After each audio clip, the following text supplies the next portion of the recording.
Hi friends, welcome to RKP channel.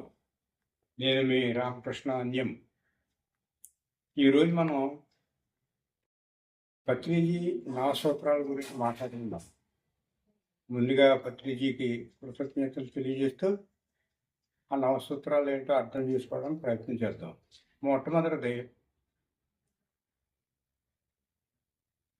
ఆత్మే పరబ్రహ్మ, జీవుడే దేవుడు, దేహమే దేవాలయం,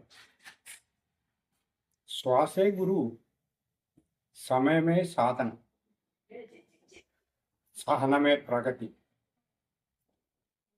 అనుభవమే జ్ఞానం, దానమే ధర్మం, ధర్మమే పుణ్యం. ఇవి పత్రిజీ. ఈ సరిగ్గా ఈ నవసూత్రాల తెలుసుకుంటూ అర్థం చేసుకోగలిగితే చాలా అద్భుతం. ఆ రకంగా సాధన